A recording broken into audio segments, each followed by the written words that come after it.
counter-drone technology is becoming a strategic priority. But who is actually leading the market today?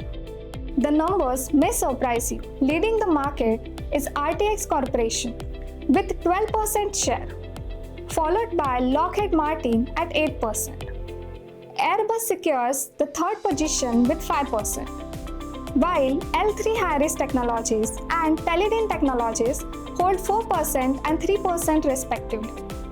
But the real story is that no company dominates this market, with competition spread across several defense and technology firms.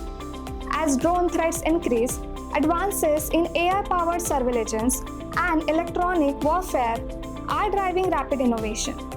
In this evolving industry, the leadership race is still wide open. Markets move fast.